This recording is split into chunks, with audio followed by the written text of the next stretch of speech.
action. Ayan po, so, itong mga nakaraang 21 days, hindi pa pala tapos, ngayon pala ang last 21 days, ano po, tayo po ay nagdeklara ng battle or ng war pagdating sa ating pananalangin, even sa ating physical na katawan. Amen ba? Sino dito ang nagtagumpay sa 21 days of prayer and fasting? Palakpakan naman natin ang Panginoon! Praise God! Sa 21 days na yon, dapat makita na ang sigla sa ating mga sarili. Amen ba? Yung ating spirit dapat masigla. Tulog ba yung spirit niyo? Hindi po. Di ba po? Dapat yung spirit natin ay may sigla sa 21 days of our prayer and fasting. Amen? At hindi lang po doon natatapos yung ating gagawin. Gusto niyo ba matagdagan pa ng ilang prayer and fasting? Sino dito gusto pa? 40 days. Next year na po siguro. Napapaisip, ano. Pero ito ay nagiging, sabi nga, di ba, sa pag-aaral, kapag ginawa mo ito in 21 days, hindi ka na mahihirapan sa mga sunod pa na araw. Amen? Magiging buhay na natin siya. Sino dito kapag tumitikim ng pagkain, parang hindi ko na ito favorite. Parang wala na ding lasa to sa akin. Ano, parang, Amen? Di ba po? So, sa 21 days of prayer and fasting, we believe that God worked in amazing ways. Hindi lang po sa church na ito, pero pati na rin sa ating mga personal na buhay. Tama ba? Amen. And nakita natin ang daming mga magagandang testimonies, ang daming mga magagandang bagay ang ginawa ng Panginoon, but that is not our main goal. Sabi mo nga sa katabi mo, kapatid, hindi yun yung goal natin. Our main goal po, it's not just to know the hands of God, but to know the heart of God. Amen. Sabi mo, kapatid, alamin natin ang puso ng Diyos. Sige po, sabihin niyo, alamin natin ang puso ng Diyos. At gawin natin yung kalooban niya. Amen ba? So, basahin po natin ang verse na ito sa Matthew 7, verse 21. Sa GNT muna tayo. Sabi dito, not everyone who calls me Lord, Lord, will enter the kingdom of heaven, but only those who do what my Father in heaven wants them to do. Sa Tagalog, basahin po ng lahat. Ready? 1, 2, 3, go! Hindi lahat ng tumatawag sa akin, Panginoon, Panginoon, ay papasok sa kaharian ng langit, kundi ang mga taong sumusunod sa kalooban ng aking Ama na nasa langit.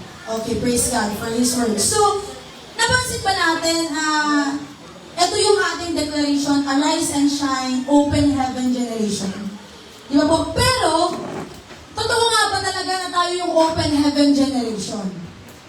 Totoo po ba talaga na tayo yung kumikilos, tayo yung gumagawa upang maganap at mangyari ang kalooban ng Diyos here on earth? Tingin ninyo sa inyong mga sarili, ikaw ba talaga ay kasama sa henerasyon ng open heaven? Ikaw ba talaga ay kasama na nag-a-arise and shine? Ang title po natin, Open Heaven Generation in Action. Because this day, mapag-aaralan natin, kailangan nating pumilos. Amen? Amen. Sabi doon sa salita ng Lord, hindi lahat ng tumatawag sa akin, Panginoon, Panginoon, tayo kanina nag-praise and worship. We also call Him our God. Sinasabi natin, Diyos, we praise You. Panginoon, pinupuri ka namin. Sabi dyan, hindi lahat ng tumatawag sa akin, Panginoon, Panginoon, ay papasok sa kaharian ng langit, kundi, sino daw? Ang mga taong sumusunod sa kalooban ng aking Ama na nasa langit. Amen ba? Amen. At dito, makikita natin na maaaring tayo ay umaattend sa church. Ito pinaalala din sa atin ni Brother Jonathan last week. Maaaring umaattend tayo sa church, pero hindi mo na ibig sabihin nun, eh, makakasama na natin ng Lord sa langit. Pwede, hindi din. Dahil ang sabi lang po dyan, ang makakasama lang ng Panginoon, papasok lang sa kaharian ng langit, sino? Yung mga taong sumusunod sa kanyang kalooban. Pwede bang tingnan niyo yung katabi niyo? Tanungin mo nga siya, i-pressure mo siya ngayon. Kapatid, sumusunod ka ba sa kalooban ng Diyos? Anong sagot? Na parang mahina ulit. Ano pong sagot? Hey! Yung mas malakas na amen! Amen! Amen.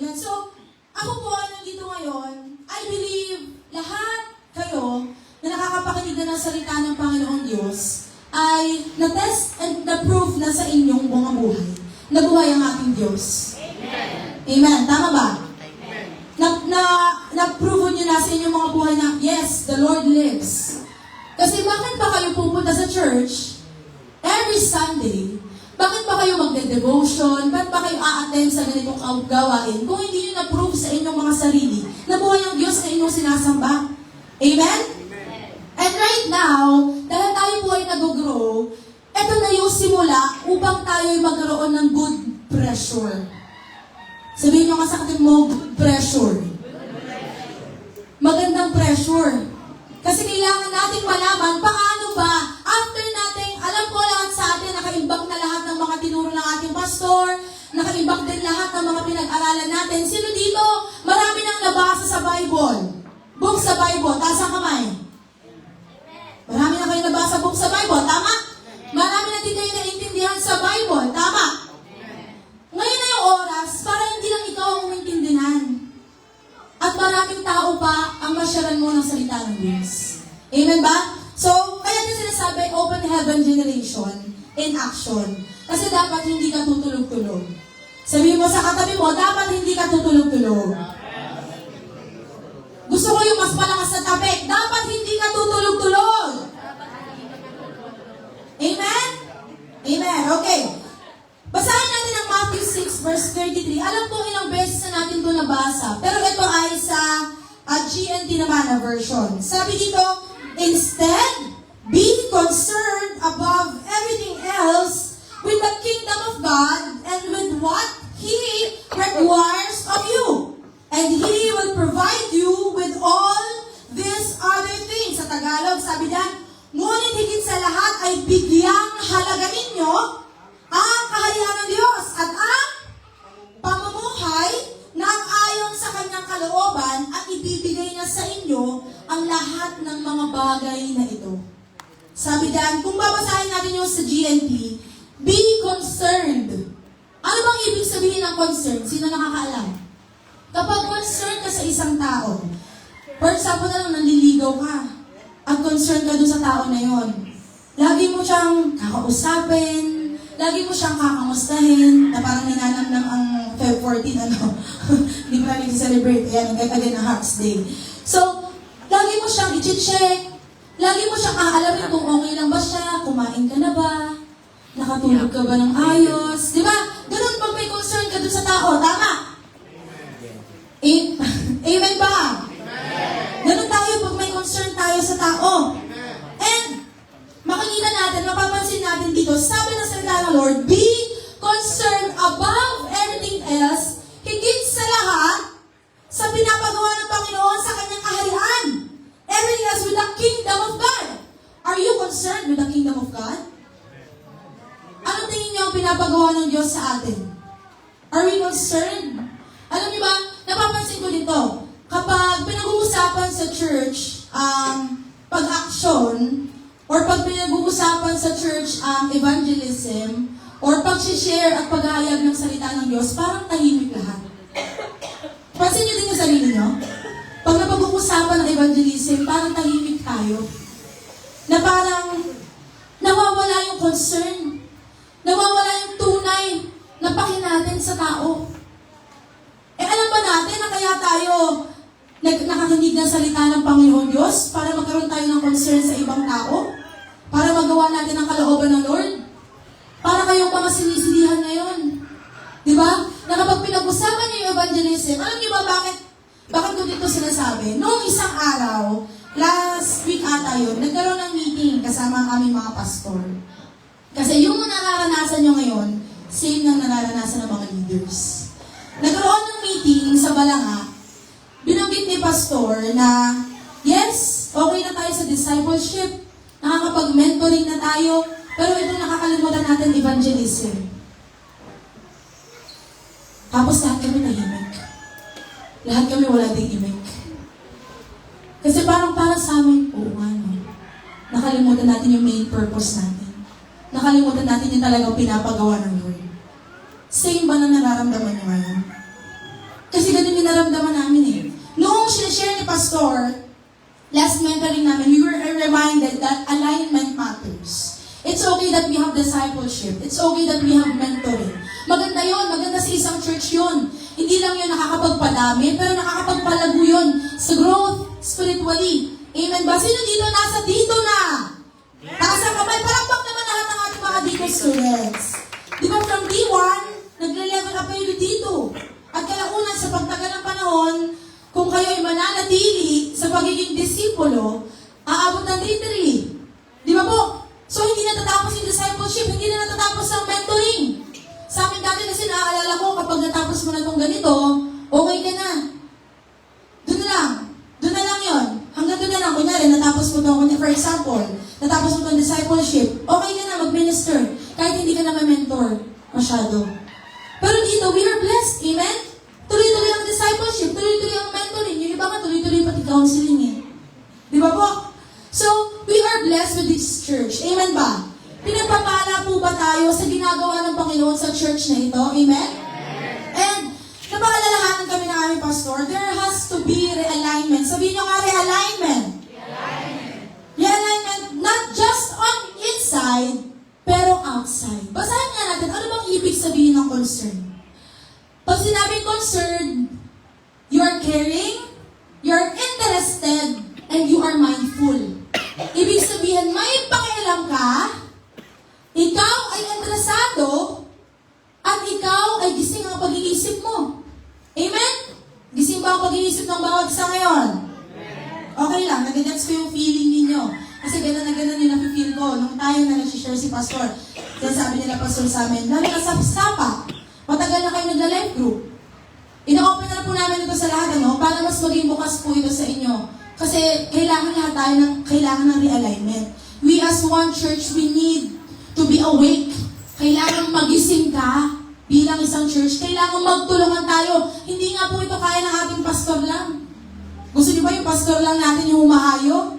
Hindi. Lahat po tayo ay magagamit. At mamaya, ay aaralin natin paano ba, Ate Maika? Kasi napag-aaralan namin kung ano yung pinapagawa ng Lord. Pero paano ba yung pinapagawa ng Lord? Ano ba yung mga simpleng paraan para masimulan namin yun? Okay, next tayo. Question here is, do we still have concern about the kingdom of God?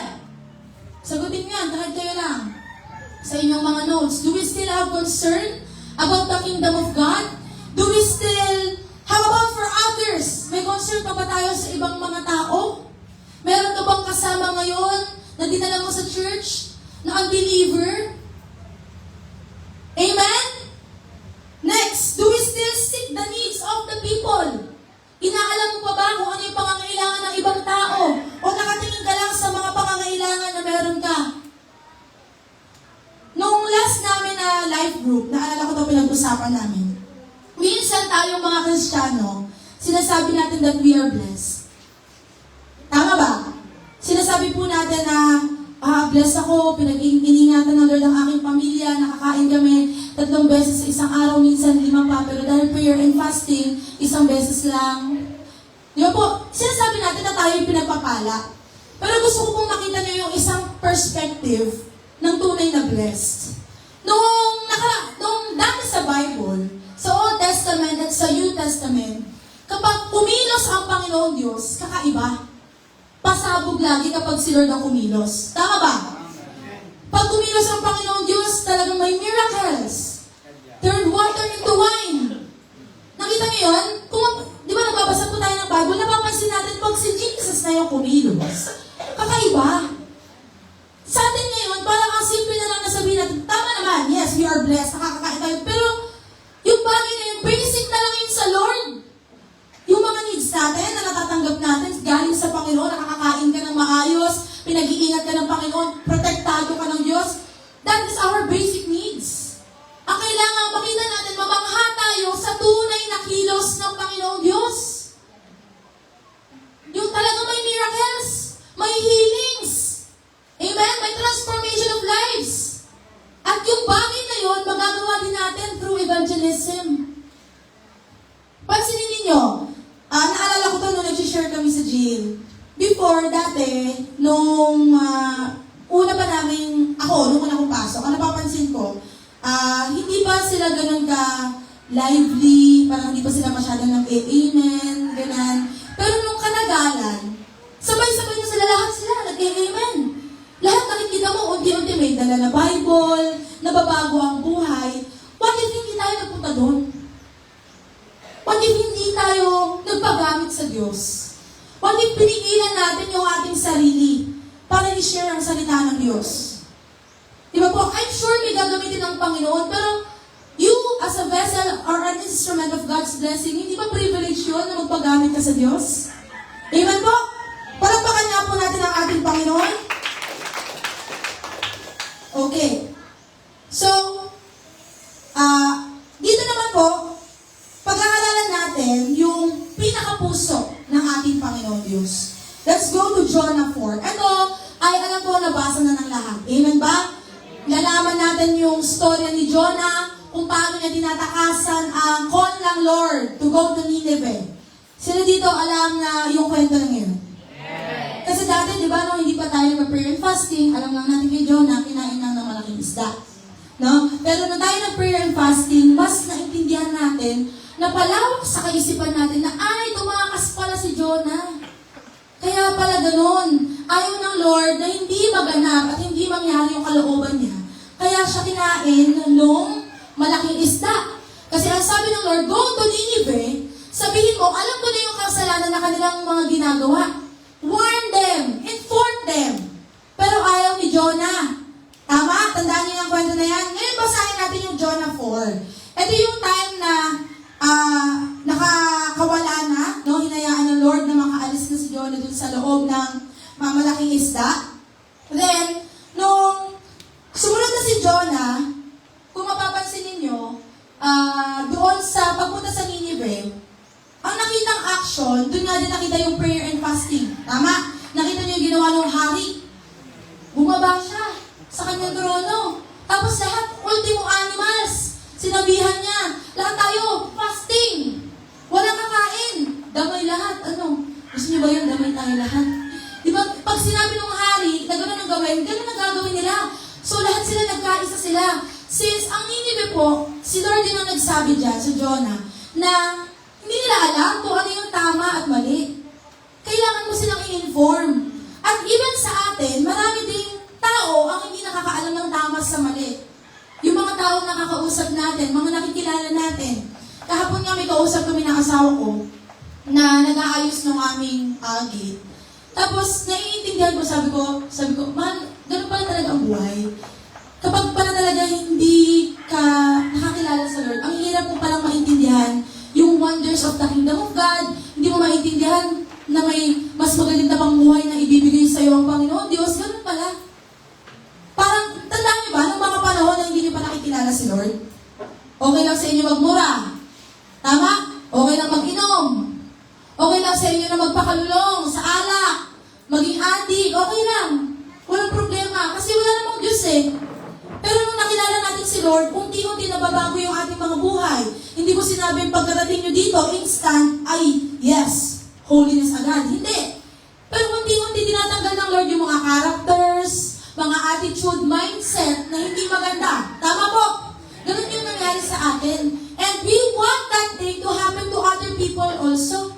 Mangyari yun sa ibang tao. Maranasan din nila yung transformation na galing sa Panginoong Diyos. Amen? Basahin natin ang Jonah 4. Yan. Okay, ready na kayo? Sabay-sabay po tayo, ha? Hanggang ano kayo?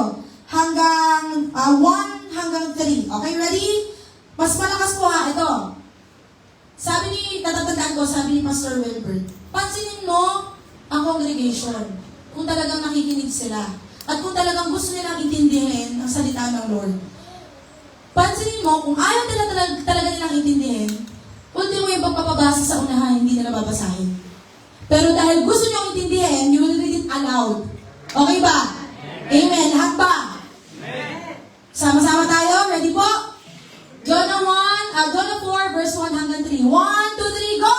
Ngunit dahil dito, nalungkot si Jonas at siya'y nagalit sapagkat hindi niya nagustuhan ang pagpapatawad ng Diyos sa Nineveh. Kaya siya'y nanalangin, O Yahweh, hindi ba bago pa ako magpunta rito ay sinabi ko ganito nga ang gagawin ninyo?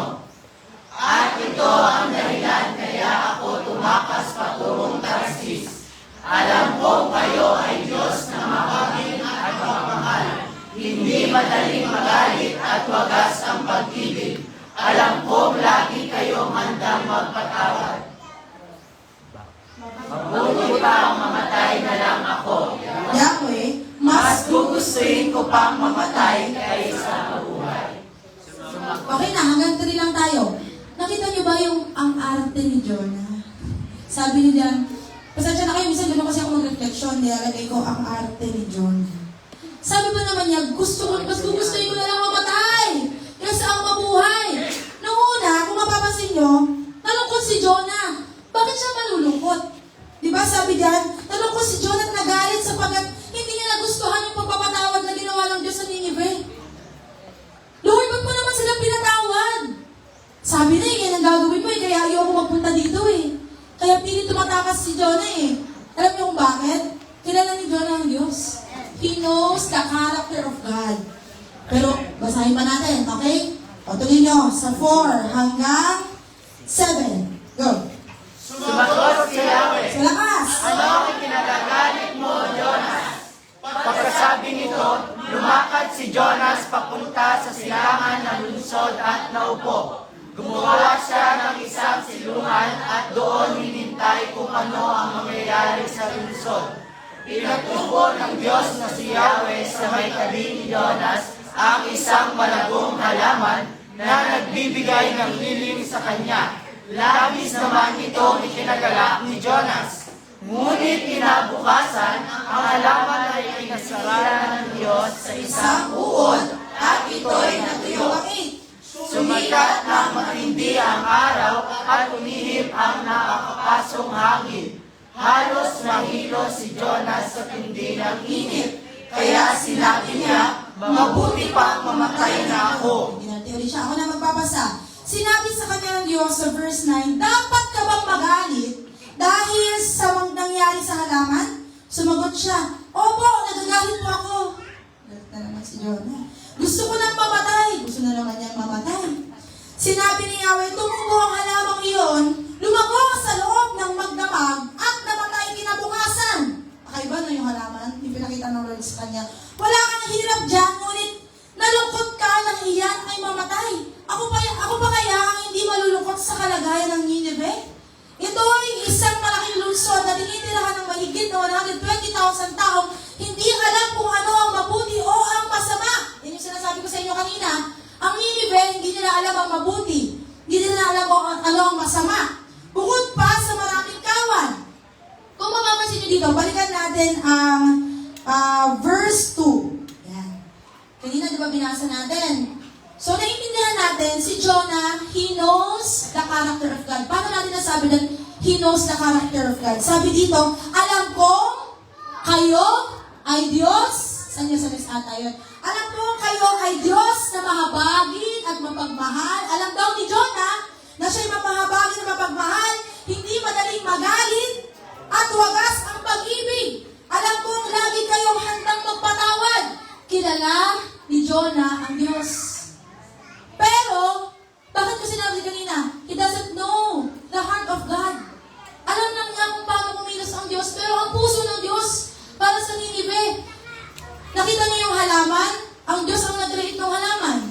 Sinilungan si Jonah.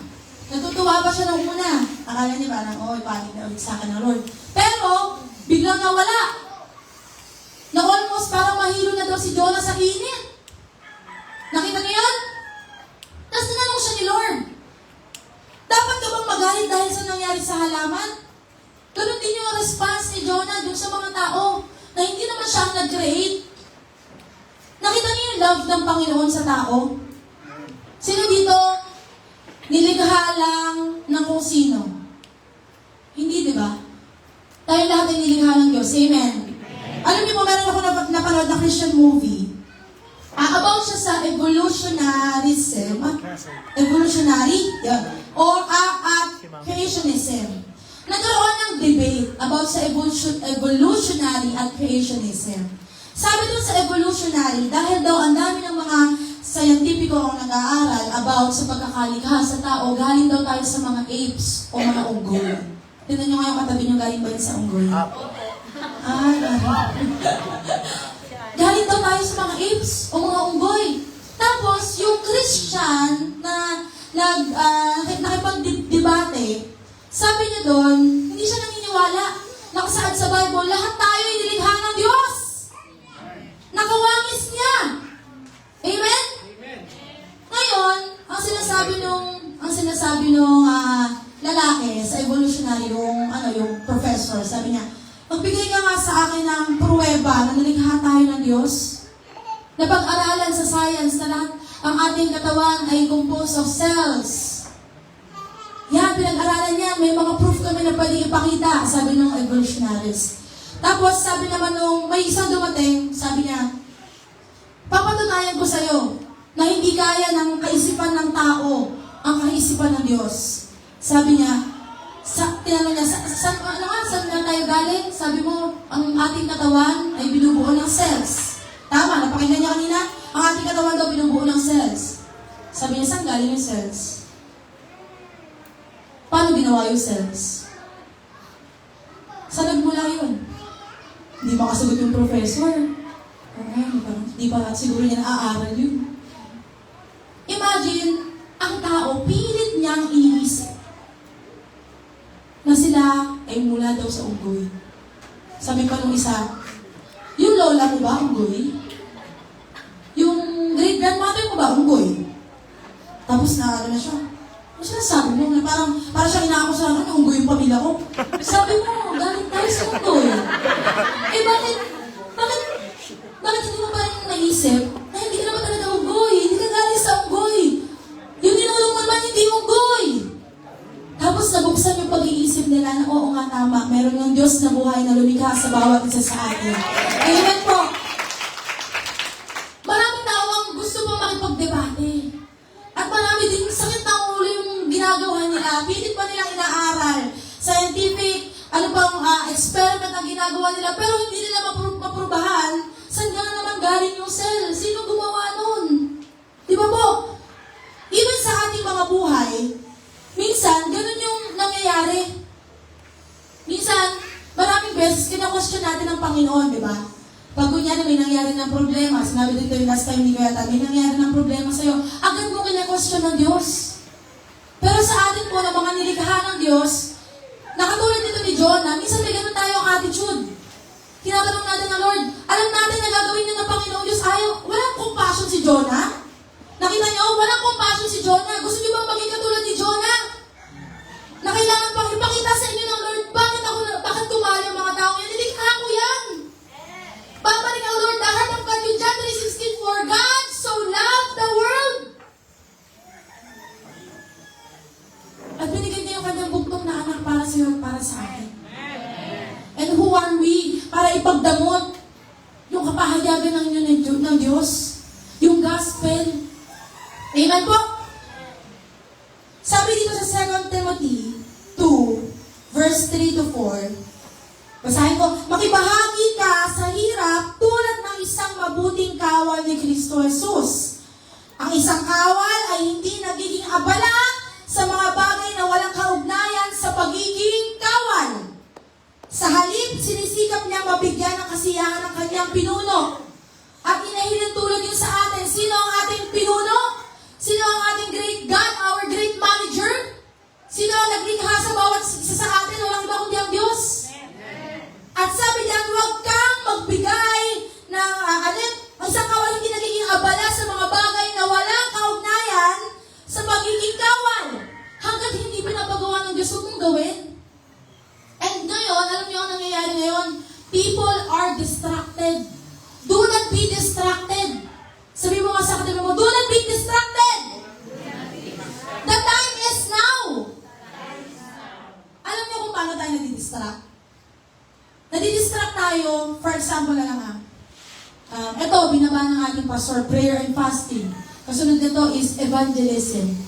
Paano ka nadidistract? Pag nawawala yung isip mo sa pinapagawa ng Diyos. Dadating ang problema, dadating ang sigalot, dadating yung mga sangkatutak na mga kaaway o sino pa man, biglang nanakawin yung attention mo Dahil na gusto ng Lord mag-evangelize, ito yung binaba ng ating mga pastor. Biglang may problema, nawala na yung isip mo dun sa evangelism. Napatuon na yung isip mo sa problema. And I pray, each and every one of us, let's not be distracted. Pwede ba tapikin mo yung katabi mo? Do not be distracted. The time is now.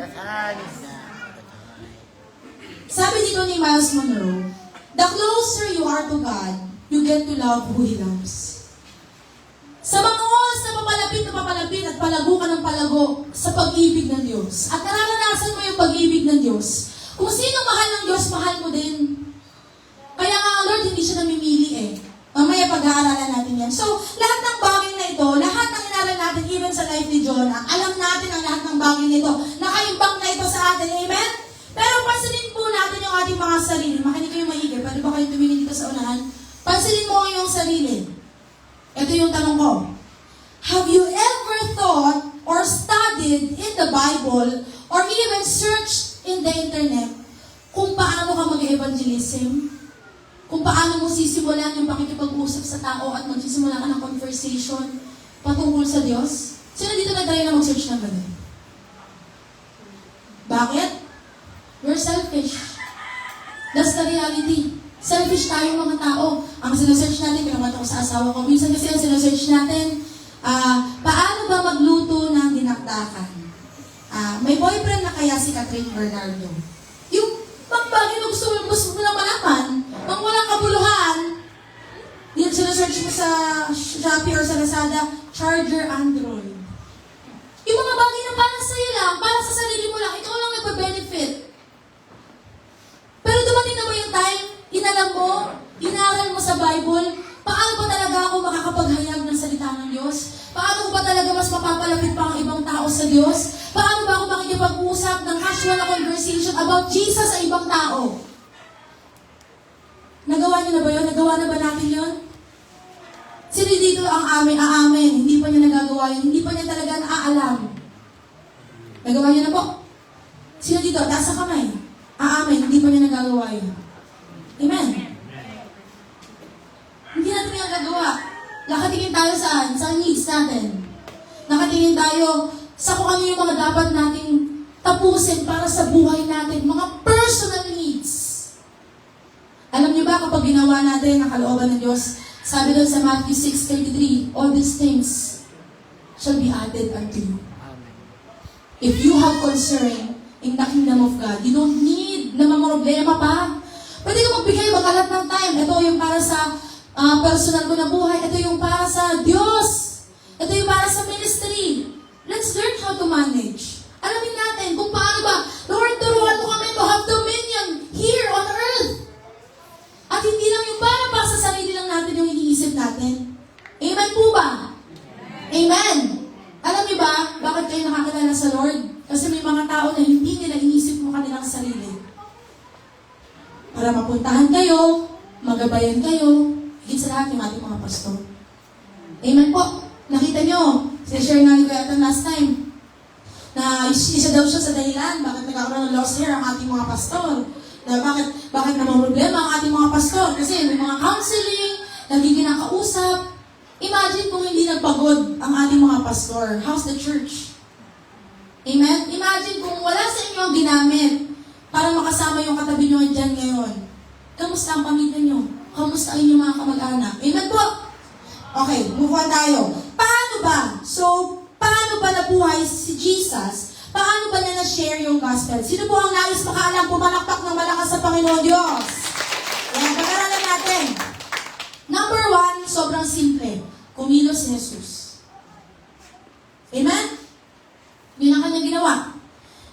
Jesus evangelized by going, not waiting. Hindi siya naghintay sa kung sino ang mauuna. Hindi siya naghintay sa kung may magpapatawag ba at kung may magsasabi ba. At kung habang pinag-aaralan ko ito, kahit po ako natatamaan, bakit kailangan pa natin maghintay na magtawag ang ating pastor for evangelism bago tayo kumilos? Amen? Sabi dyan, he evangelized by going, not waiting. Hindi lang siya naghintay na bumagsak ang bunga. If we are really concerned about the kingdom of God, hindi lang yung katabi nyo ang katabi nyo ngayon. Marami pa kayong kamag-anak na mahalin nyo pang katabi dyan. Maaari pa niyo kayong maraming katrabaho, kakilala, kaibigan, ang makatabi niyo ngayon. Amen? At huwag po kayo mag-alala, sama-sama naman po tayo dito. Amen ba? Sabi mo sa akin mo, sama-sama naman tayo. Tapigin mo, sama-sama tayo! Huwag kang mag-alala. Magtutulungan tayo. Amen? For example na lang, meron kayong mga katrabaho na gusto nyo maabot. Mag-aral kayo kung paano nyo makakausap or magkakaroon kayo ng conversation about the Lord. So kung mapapansin natin, Jesus went to fishermen. Ito yung mga working people, mga nagtatrabaho. Sa Matthew 4:18-20, yung iba hindi ko na masyado nilagay dyan. Ayan. Matthew 4:18-20, as Jesus walked along the shore of Lake of Galilee, he saw two brothers who were fishermen, Simon called Peter and his brother Andrew, catching fish in the lake with a net. Jesus said to them, "Come with me and I will teach you to catch people." At once they left their nets and went with him. Kung mapapansin nyo yan, yung mga yan, mga nagtatrabaho, sa panahon natin ngayon in this modern era, ang mga fishermen noon, yun yung mga nagtatrabaho ngayon. Ibig sabihin, sino dito nagtatrabaho? Taas kamay. Sino may trabaho? Sino may trabaho? Taas kamay. Gusto ko makita ang inyong mga kamay. Pwede kayong magamit ng Lord sa trabaho niyo. Pwede kayong magamit ng Lord in your workplace. Amen? Next, tax collectors. Ito naman yung may mga corrupt na sistema. Diba? Yung buhay ni Matthew. Si Matthew po bilang tax collector. No? Hindi siya, maraming nagtanong kay Lord, bakit siya nakikisama?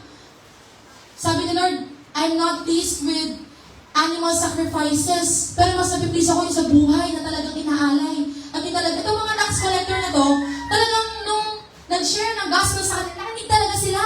Nakinig talaga sila at tinanggap talaga nila ang Diyos. Amen? So, even in the corrupt system, yung mga nagtatrabaho sa barangay, mga nagtatrabaho sa mga government. Di ba dati, sinasabi nga doon ng pastor, dati, parang hindi natin naiisip na dapat may pakailan pa na tayo. Which is, yes, dapat may pakailan pa na tayo. Dahil alam natin ngayon, kung mapapansin niyo po ha, tumataas na ang HIV rate. Marami na ngayon ang, ngayon, 3 years old pa lang. 3 years old pa lang, naisip niya bakla na siya. Diba? 3 years old pa lang, bakla na siya. Ipopost pa yung iba na, ay, sayang, umalis na siya. Mga ganun. Diba po? Meron pang iba na maaga pa lang na nabubuntis. Nagkakaroon ng pamilya, 12 years old. Alam niyo ba, meron pa akong naalala, nung isang beses, nag-share sa akin yung aking mga magulang. Sabi nila, dun sa isang nila-life group nila na school, nagulat daw sila, ang daming pulis na dumating.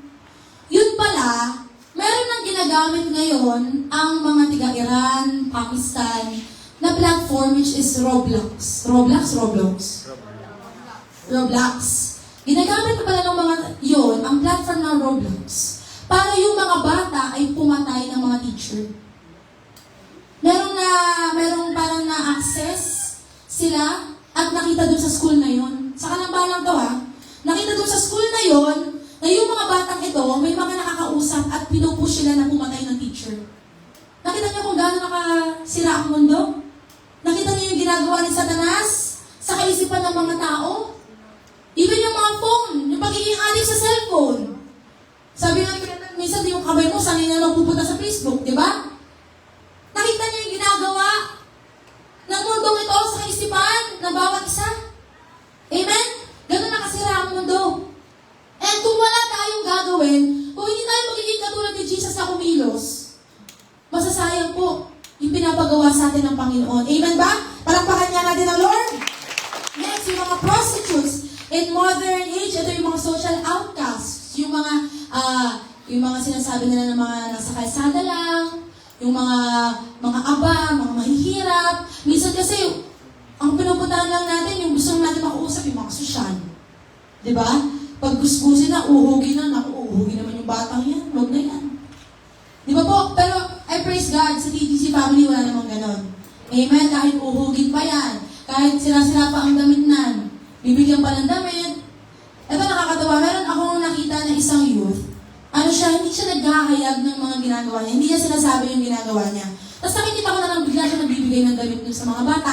Kahit ang luwag ng damit dun sa bata, tuwang-tuwa yung bata.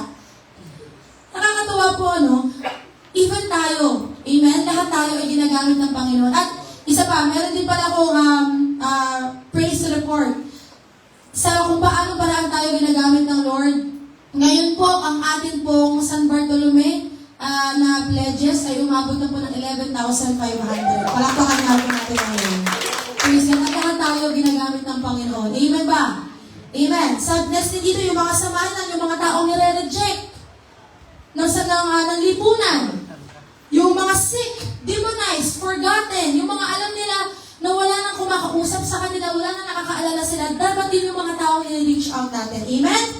May mga verses naman po dyan, tingnan na lang po natin. Number 2, sabi dito, by being compassionate. Sabihin mo nga sa kanila mo, kapatid! Be compassionate. Okay, so John 8, verse 10 to 11.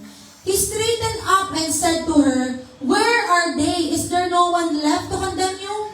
No one, sir, she answered. Well then, Jesus said, I do not condemn you either. Go, but do not sin again. Kahit tayo, no? Mga tao, hindi naman tayo Diyos. Tama? Hindi naman tayo ang Panginoon na pwedeng mag-forgive sa mga tao na, okay, malinis ka na. Okay na yan. Pero minsan, yung mga nangyayari sa atin, for example na lang, may nagawa mali ang isang tao ito. Simula nung nalaman mo na may nagawa, hindi mo na siya pinapansin. Hindi mo na siya kinakausap. Hindi mo na siya tinatapik. Parang sa atin napakadaling mag-judge. Parang sa atin napakadaling, ayan na, mali yung ginawa nan. Ilayo mo yan sa atin. Batuhin mo yan yung babae ng alam niya. Remember, yan po yun. Nung sinabi ng Panginoon, tumayo si Jesus at tinanong ang babae, nasa sila? Wala na bang umahadol sa iyo? Sabi ng babae, wala po, Ginoo. At sabi ng Lord, sino dito ang hindi nagkasala? Siya ang pumato. Lahat nagkasala. Lahat ba tayo nagkasala? Kaya wala po tayong karapatan na mag-judge ng ibang tao. Let's be compassionate with people. Amen? Amen. Amen. Sabi po dito, sa Matthew 9, verse 10 to 13, nang si Jesus at ang kanyang mga alagad ay nasa bahay, dumating ang maraming maniningil ng buwis at mga makasalanan. Sino daw dumating? Mga maniningil ng buwis at mga makasalanan. Sabi niya, sila ay magkakasalong kumain. Nang makita ito ng mga Pariseo, tinanong nila ang kanyang mga alagad, bakit nakikisalo ang inyong guro sa mga maniningil ng buwis at sa mga makasalanan? Narinig sila ni Jesus at siyang sumagot, hindi nangangailangan ng manggagamot ang walang sakit, kundi ang may sakit. Humayo kayo at unawain ang kahulugan nito. Habang ang nais ko at hindi handog, sapagkat naparito ako upang tawagin ang mga makasalanan, hindi ang mga matuwid. And even tayo, sila dito matuwid, simula kung pinanganak siya. Ito po. Ayan. Wala naman, di ba? Tayo inagot lang din ng Panginoon.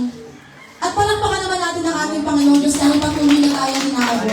That is how compassionate God is. At ito ay nakikita natin sa iba't ibang paraan. Even sa jail ministry. Imagine, sila, kapag nilalakad sila, siguro naisip nila lumayo sa amin, nilalayo nila yung mga katawan nila na gano'n. Lalo na kami bilang mga babae, bawal kasi kami humawak. Pag pumasok po kayo sa jail, ang pwede na po humawak sa mga lalaki-lalaki. Sa mga babae. Pag lalaki sa babae, bawal po namin silang hawakan. Hindi ko alam, parang may rules na sila na gano'n. Nahihiya sila. Pero, andyan pa rin ang ating mga pastor to reach out to them. Niyayakap ng ating mga pastor, kinakamayan. Nandiyan ang ating mga pastor na talagang grabe naman magkatsikahan ng mga kababaihan, magkamustahan, na parang wala lang. Natural na tao. Nagkamali, nagkasala. Pero ang ginagamit ng Panginoon tayo. Dapat ginagamit tayo ng Lord upang maabot sila. That is compassion. Hindi yung parang isipin mo na, kung na-rape yun. Na-rape yun, kaya huwag ka masyadong tumingin to. Kasi baka magkagusto sa'yo yun eh. Hindi, ba't kami ka pang iisipin? But let us be compassionate. Ipakita natin yung pag-ibig ng Diyos na naranasan natin ay kaya din nilang maranasan. Amen po? Amen. Amen. Okay, next na po tayo. Number 3, through His life. Sabihin nyo nga, it must be evident. Must be evident. Isa pa po, mahina. Malakasan niyo po, it must be evident. It must be evident. Sa mga tao, ito pansinin nyo ha, kakaiba po ang tingin ng mga tao, for example, mga Pilipino, mga Pinoy, sa mga Christian na laging nagkakamali. For example, nakita nila yung pastor, ganda yung ginawa. Yung pastor, naghanap ng ibang asawa. Parang big deal yun, di ba? Para nagkakaroon ng usap-usapan, bigla sisikat yung taong yun, nagkasala siya. So, napakalaki po ng yung accountability bilang mga anak ng Diyos, bilang mga Kristiyano, because we show the image of God, image and likeness of God. At dapat makita yun ng ibang tao sa atin, it must be evident. At minsan, baka nasabihan na kayo, born again Christian pa naman yan. Born again Christian pa naman yan. Tapos narinig ko, nagbabatuhan sila ng plato sa bahay. Born again Christian pa naman yan. Narinig ko lagi mag-away yung mag-asawa. Kailangan sa atin makita. Kagaya na lagi ko din po sinasabi dito, hindi tayo makakapag-share ng salita ng Panginoon Diyos kung sa bahay, sa tahanan natin ay hindi okay. Kung ang sarili natin, personal natin buhay, ay hindi tayo maayos makisama sa ibang tao. Amen po? Natry nyo ba na palagpasin na lang yung away? Natry nyo ba na palagpasin na lang yung mga bagay na kaguluhan? Basta maiayos lang yung relasyon ninyo at para maging good testimony kayo sa ibang tao? Opo. Baka pwede naman. Baka kaya naman, di ba po? Amen? So, even our lives, sabihin mo sa katabi mo, kailangan kapatid, Kailangan kapatid, may ebidensya ebidensya na ikaw ay na may born ikaw ay again na. naborn again na. Amen? Kailangan makita yun ng iba sa atin. At yun ay kitang-kita sa buhay ni Jesus. Dahil si Jesus, sinusundan siya, para siyang ilaw na nagliliwanag. Kasi wala siyang kamalian. So nakita sa buhay ni Jesus, it is evident na siya anak ng Diyos. At dapat makita rin yun sa bawat isa sa atin. Baka mamaya, tayo pa ang nangunguna sa kopyahan, tayo pa ang nauuna sa chismisan, tayo pa ang nauuna sa mga schools para bastusin ng mga teacher, baka tayo pa ang nauuna sa trabaho natin para mandaya. Check our lives. Kailangan evident. Kasi paano nga natin sila masishare ng salita ng Panginoon kung sa atin naman hindi kita ang pagbabago? Kung sa atin naman walang tuloy na transformation. Amen? Paano ba tayo magiging evident? Ito, pag-aralan na natin. Malapit na din po ako matapos. How to be evident. Ito po ay evangelism natin on a daily basis. Sabi sa Matthew 5 verse 16, basahin po ng lahat ang Tagalog. Ready? Malakas ulit ha, huwag kalimutan. Malakas, sabay-sabay. Ready po? 1, 2, 3, go! Gayon din naman, dapat ninyong paliwanagin ang inyong ilaw sa harap ng mga tao upang makita nila ang inyong mabubuting gawa at papurihan ang inyong Ama na nasa langit. Sabi kanina, be concerned. Kung ngayon ikaw wala kang concern, patulog-tulog ka na lang, tabas-tabas na lang yung upo. Pwede po ba lahat tayo umayos ng upo? Ayos kayo ng upo para gising kayo. Okay? Sabi dyan, gayon din naman, dapat ninyong paliwanagin ang inyong ilaw sa harap ng mga tao upang makita nila ang inyong mabubuting gawa at papurihan ang inyong Ama na nasa langit. Napakagandang pakinggan na ikaw ginagamit ka ng Panginoon at nakikita sa iyo ang liwanag, kaya maraming tao ang nagpupunta, kaya maraming tao ang gusto dito mabago ang buhay. Amen? Masarap yun sa pakiramdam. At yun ay nakalulugod sa Diyos. Pag ang ilaw, nilagay mo sa isang madilim na kwarto, kahit isang kandila, magliliwanag yan. Amen? At yun ang gusto makita ng Lord sa buhay ng bawat isa sa atin. Na kahit sa sobrang dilim na ng lugar, sobrang dami na ng mga hindi magagandang bagay, hindi magagandang chismis, ikaw pa rin yung ilaw doon. Sabihin mo sa katabi mo, kapatid, ikaw yung ilaw doon. Amen? Ano sabi? Paliwanagin. So, dapat may gawin ka. Amen? Dapat may gawin ka. At let us be mindful. Kapag may ginagawa tayo, or for example, nag-evangelism tayo, dapat in a proper way. Dapat tama yung hindi yung parang sisimulan mo na, oh, makasalanan ka, di ba? Alam mo, punta mo sa hell. Hindi yung ganon. Na parang ginudge mo na agad sila. Okay, yung mga sumasagot kayo sa mga bastos sa bibig nyo, hell ang punta. Pero dahil gusto nyo na pumunta kayo sa langit, tanggapin nyo ang Diyos at maging mabuti kayo. Hindi ganon. Dapat may proper way. Sa una makikipag-usap ka pala, kamusta po kayo? Hello po, kamusta po kayo? Kamusta naman ang pamilya? Hirap talaga ng buhay nyo, pero napakabuti ng Diyos. Amen? Lagi tayong gumawa ng paraan para ang mga tao, makita nila ang Panginoon Diyos na, wow, napakaganda ng Panginoon. Wow, makaiba ang ginagawa ng Panginoon sa buhay ng tao. Kung gusto ko makilala ang Panginoon niya. para po makita at magliwanag ang Panginoon sa ating mga buhay.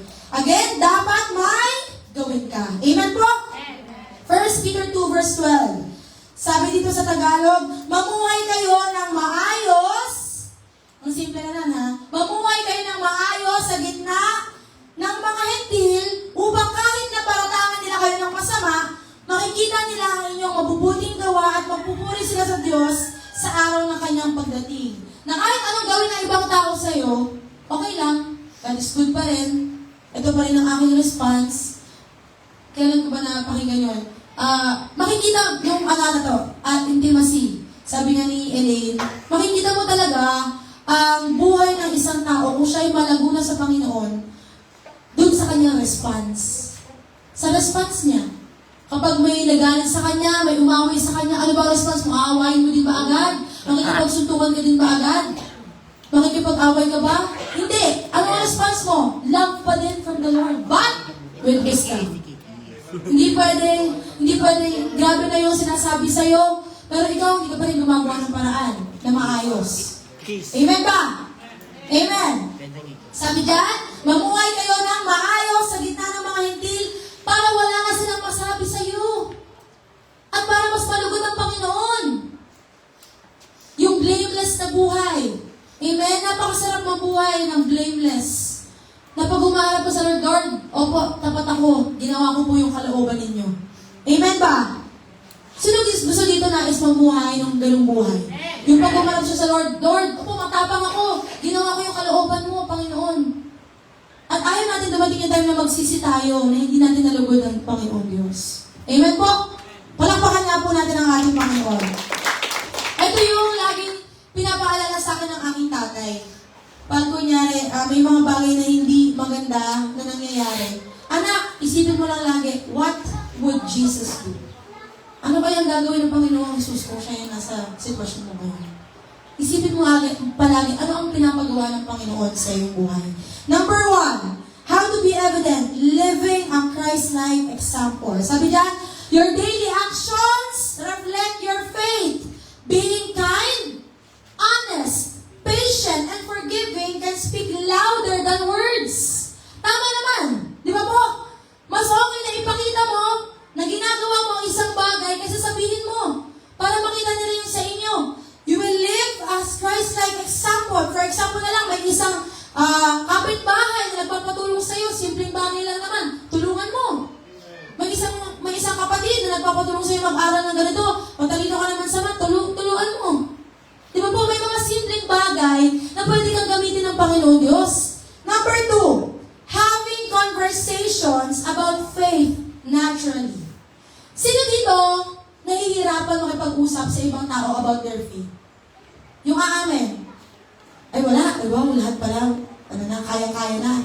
Yakan-yakan na, no? Kahit sino makatabi sa jeep, kahit sino makatabi sa bus, kaya na makipag-usap about the Lord. Minsan kasi nahihirapan tayo. Kahit ako nga po, minsan parang iniisip ko, sabihin ko ba talaga yun? Sabihin ko ba talaga na kung nasunugan man po kayo? Kasi meron akong nakausap na isang araw niya. Papunta ako ng Kalamba. Tapos may nakatabi ako sa bus. Kasi akala ko nga naiwan na siya ng bus. So, sinika ko siya. Hindi ko alam mas magandal pa pala siya sa akin. Sabi ko sa kanya, akala ko nga po, iwan na po kayo ng bus. Sabi, hindi. Nagana lang ako, bumili ako ng pasulubong sa anak ko, kasi buntis siya. Tapos ganito yung, naranasan namin, nasunugan kami. Ang dami na niyong sinabi sa akin. So sabi ko, hindi pa parang opportunity na yun para i-share si Lord through my faith. I-share yung faith natin sa ibang tao. Sabi ko, ay grabe po, nasunugan po kayo. Pero hindi ko agad sinabi, pero na mabuti po ang Diyos. Hindi ko agad sinabi na gano'n. Tinanong ko siya muna, kamusta? Ano po nangyari? Okay naman po ba yung, kamusta yung tao? Kasi sa totoo lang ngayon, ang gospel po ay talagang madali nang i-preach. Pero minsan, nagdadalawang isip tayo dahil natatakot tayo. Tama, natatakot tayo sa pwede na lang sabihin. Natatakot tayo sa response nila. Natatakot tayo na baka magkamali tayo. Pero remember, kapag yan ay pinapagawa ng Diyos, babakapan ka ng Lord. Amen? So, nung kinakausap ko siya, sabi ko sa kanya, kamusta po? Ano po nangyari? Nasunugan daw sila, gawa daw ng kapitbahay, nadamay daw sila.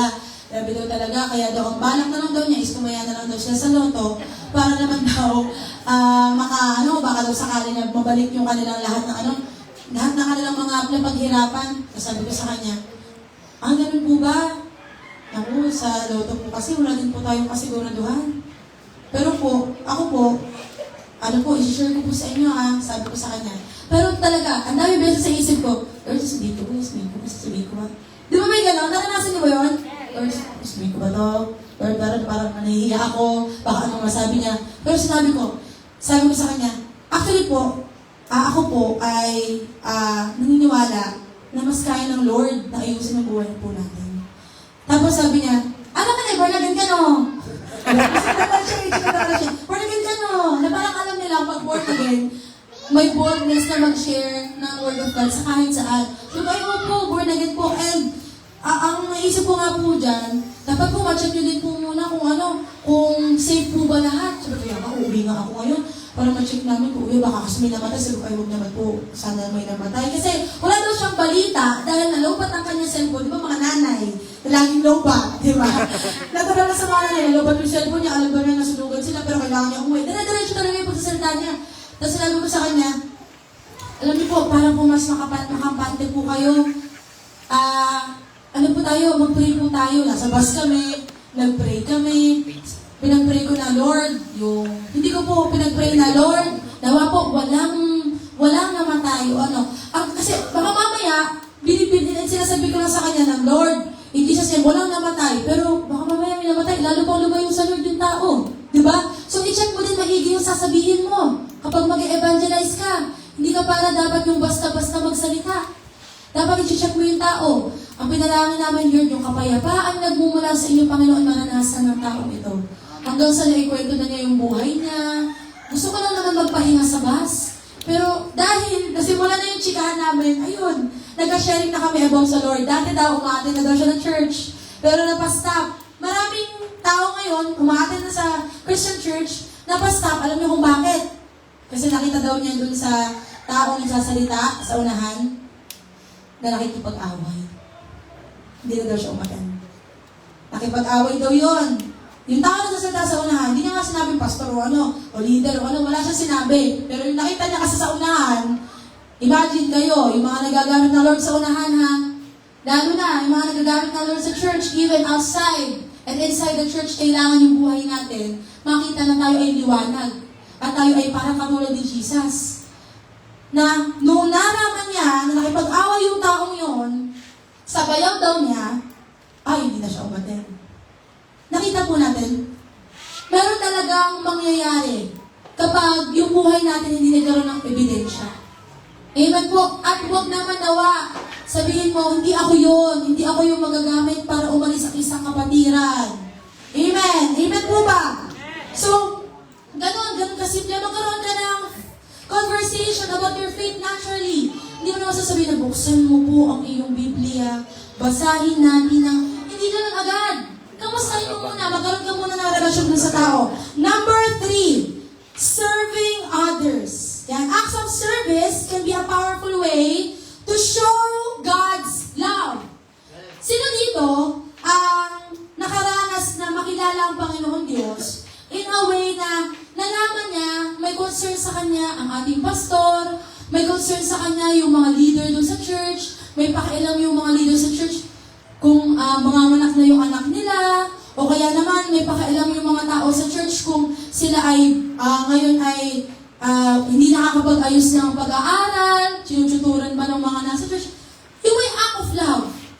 Di ba naranasan natin yan sa marami dito? Sa church? Amen ba? At tayo din, gagamitin tayo ng Lord bilang instrumento para maranasan yun ng iba through our lives. Pwedeng habang naglalakad ka, meron nga kaming, nakasabay din sa labas. Nakita namin, dami niyang dala. Dami niyang dala ng mga groceries. Sabi namin sa kanya, tulungan po namin kayo.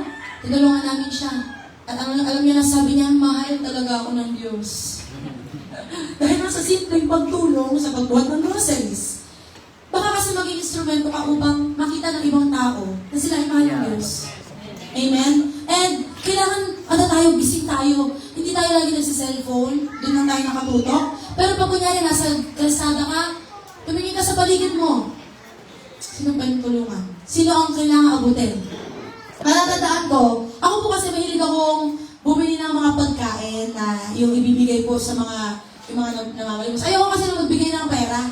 Hindi talaga ako yung parang magbibigay ka ng pera sa mga nangangailangan na namamalimos. Hindi, ang ginagawa ko, kunyari nakita ko siya sa 7-Eleven, sa labas. Example lang po to. Nakita ko siya sa labas ng 7-Eleven na nanlilimos. Bumili ako ng tigda 39 lang, na sisig, 7-Eleven baka naman. Yung mura lang, di ba? Na sisig, na pinainit, o mainit pa yung pagkain, tapos sabi ko sa kanya, wala po akong may offer na ibang bagay sa inyo, mahal po kayo ng Lord, tapos pinigay ko yung pagkain. Eh, kasi nagmamadali na din naman po ako, pero if may opportunity, grab the opportunity. Share mo ng salita ng Diyos. Share mo ng love ng Panginoon. At lahat po tayo, pwede bang tingnan mo yung katabi mo? Tingnan nyo. Yan. Maaaring gamitin ng Lord yan upang ang mundong to ay magkaroon ng difference. Amen ba? Amen po. If you want this country, ang bansang Pilipinas, magkaroon ng pagbabago, kailangan simulan natin. Amen. Hindi tayo pwede pabanjing-banjing at patulog. At ang pakialam lang natin is yung sarili natin. Do not just care about yourself, care about other people. Again, wala magsiselfon habang naglalakad. Tumingin sa kalsada, sinong pwedeng tulungan, sinong pwedeng tulungan tumawid, akayin sa pag-akyat ng hagdan, teacher nyo, nahihirapan magbuhat, tulungan nyo. Sa mga ganun kasimpleng bagay, maaaring makita nila ang Panginoon Diyos ay kumikilos sa kanilang buhay. Amen ba? Amen. Palakpakan na natin ang Panginoon. Next, praying for and with others. Yung kanina sinasabi ko sa inyo kanina, pwede ba kitang ipag-pray? Can I pray for you? If ayaw, if hindi niya gusto na ipag-pray mo siya, walang pong problema. Sige po, pag-pray ko na lang po, pag ako na lang po mag-isa, pag-pray ko na lang po kayo. Make sure masabi mo din yun. Sige po, okay na po, kahit hindi na po tayo mag-pray na yun. Pag-pray ko na lang po kayo. Pag mag-isa na po ako. Para malaman nila, grabe, kahit hindi ko siya sinabihan na ipag-pray ako, kahit naman di ako ipag-pray niya ako, ipag-pray pa rin niya ako kahit mag-isa siya. Amen? We can offer that to people. Pray with others, kagaya na ginagawa natin sa church, and pray for others. Amen? Number 5, lastly, using your talents and resources for God. Sino dito ang nais ipagamit ang kanilang talento? Nais ipagamit yung kanilang skills upang mas malugod ang Lord sa kanilang buhay? Amen ba? Amen. Kung ikaw ay marunong sumayaw, umawit, kung ikaw ay marunong kumanta, pwede ka magpagamit sa worship team. O sabi niya lang po ang aming pastora, at ang aming brother JB, pwede po kayo lumapit. Or, your resources. You can use your resources for God. Sa evangelism natin, we can include our gifts, our time, or even, alam niyo po, yung media ngayon, ayan, nagkaroon na kami ng training. Dahil, na pagtato namin, na pag-aralan ko, na kailangan, even sa media, binuhin niyo online yun, gagawin mo pa rin yung ministry mo.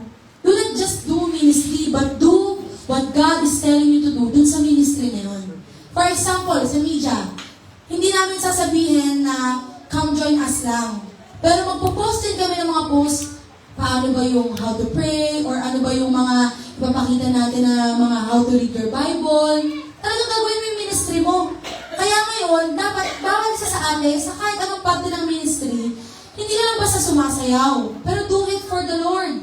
Para makita ng mga tao na wow, grabe, anointed, glorious yung pagsayaw ni Ali, yung pagsayaw ni Indon. Amen? Even sa pagpapahawit, ginagawa mo din yun to give God the greater glory. Malay mo may bagong attendee, tapos ma-inspire sa kung paano ka nagpaawit at makita niya na, ay pwede pala akong gamitin din ng Panginoon Diyos. Pwede din maging evangelism yun sa ibang tao. Amen po?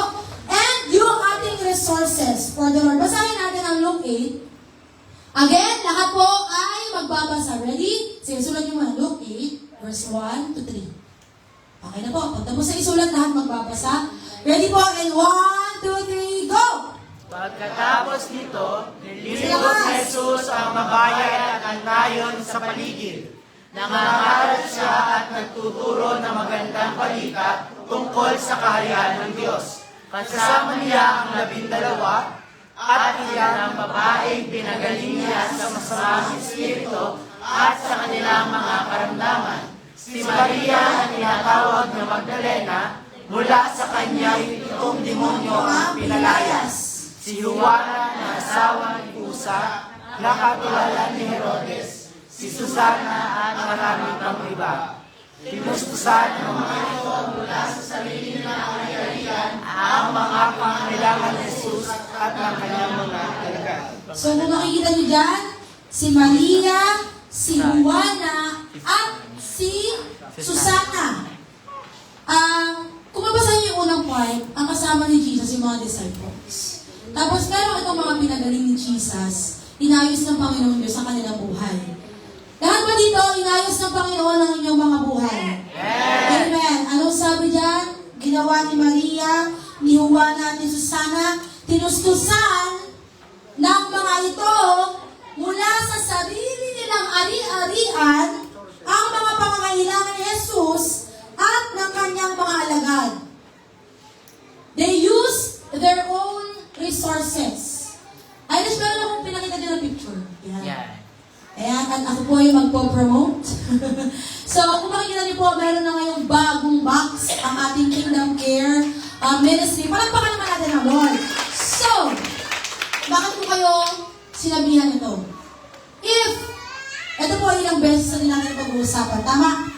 Offerings, yung inyong mga tithes and offerings, na pag-uusapan natin na if hindi kayo makalabas or hindi kayo magamit para humayo, but your resources can be used by the Lord. Meron kasi tayong mga sariling kayamanan. Amen ba? Na yan, kapag pinagamit natin yan, malulugo ng Panginoon sa ating mga buhay. Nakita nyo ba? Alam nyo, hindi naman agad, hindi sinabi doon na at nung inag-abot sila, binless sila. Pero sila ay na-bless, pinagaling, pinotektahan ng Panginoon, tsaka sila nagbigay ng panustos para tumulong. Ibig sabihin, lahat ng binago ng Panginoon, transform ng Panginoon, inayos ng Panginoon, pinagaling ng Panginoon Diyos, maaari kayong gamitin ng Lord, maaari gamitin ng Lord ang inyong resources para tumulong po sa pinapagawa ng Panginoon. Kung hindi kayo makapag-evangelism dahil may pasok kayo, pero meron kayong ari-arian, meron kayong pera, kayamanan, bukas po ang jail ministry, ang kids church, ayan yan, kung makikita nyo, actually ngayon, umaabot na ng 80 po, ano po, Pastor? 81, umaabot na. Palakpakan nga natin ang Lord. Alam nyo, hindi naman natin, sa totoo lang, mas marami pa sila sa 81. Hindi tayo napalakpak dahil nadadagdagan yung mga nakukulong. Pero, pumapalakpak tayo dahil may maraming dorm doon, at 81 na po yung umaatin sa atin. Higit pa sila sa 81 yan, panalangin natin higit pa yung maka-attend. Ngayon, I believe lahat tayo, even our resources, magagamit na Lord. Even sa mga kababaihan, sa mga kids church, kita nyo naman po, yung iba dyan lumalabas. Yung iba dyan gumagastos na kanilang pamasahe. Yung iba naglalakad. Kailangan ng syempre ang tiyan. Dapat busog din sila. Hindi naman pwedeng pupunta sila doon nang wala silang nakapangyarihan ng tiyan. ng busog, di ba? Hindi naman sila pwedeng pupunta doon ng basta-basta lang. Amen po. So tayo, again, tingnan nyo yung katabi nyo. Gusto kong tingnan nyo maigi yung katabi nyo.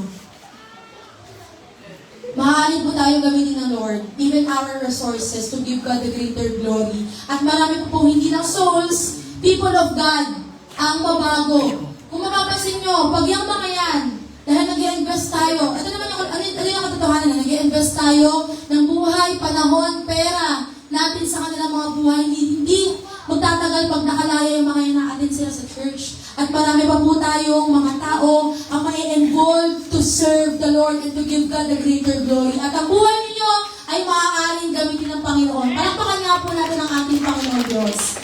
I believe, meron nga ako dyan sample, andyan yung box sa likod. May sample ako dyan, pwede kang magdala ng kahit anong goods, pwede kang magdala ng kahit anong mga canned goods. Kung sa children, gusto mo din mag-abot, pwede ka mag-abot ng pera. Ngayon, lahat po ng pwede natin maitutulong. Amen po ba? Hindi na tayo yung katulad ng dati na tiko makamay. Amen ba?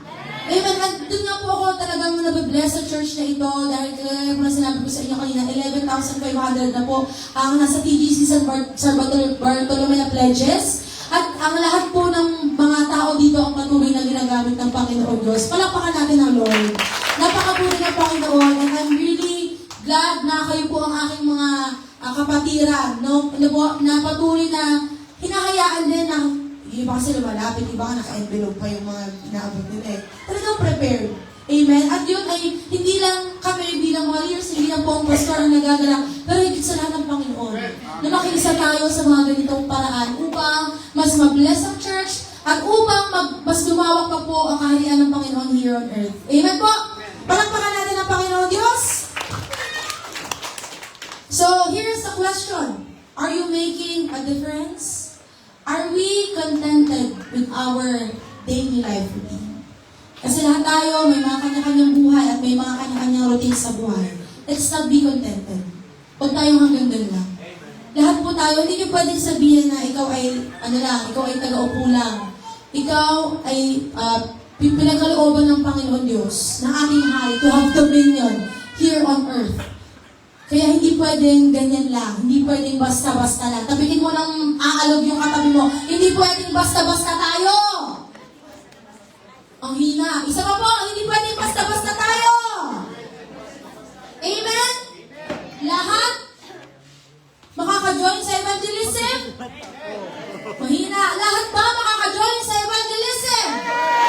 Amen. After the Lord help us na mas mapalakas pa spiritually, even through our prayer and fasting, now is the time to take action. Again, sabi sa salita ng Panginoon, be concerned above everything else with the kingdom of God and with what He requires of you. And He will provide you with all these other things. Imagine, ito po, imagine nyo, kung hindi na yung katabi mo, ang katabi mo lang ngayon. Kung hindi katabi mo na yung anak mo, katrabaho mo, kaklase mo, tatay mo, pwede pa. Huwag lang po tayong susuko. Amen? Huwag tayong susuko. And there's always hope in Jesus. Yes. When you follow Jesus' example and ministry, everything else we need will follow as a natural result of God's provision. Kaya po, TGC family, let's get ready. Let's open our hearts and prepare ourselves to receive the blessing He has in store for us. Yung blessing na yun, blessing of a transformed life na makikita natin sa ibang tao. Amen ba? Amen. At lahat po tayo ay maaaring gamitin ng Panginoon. Palakpakan po natin ang ating Diyos ng buhay. Tagalogin ko po ang ating pastor. Palakpakan po natin ang Lord sa buhay ng ating pastor.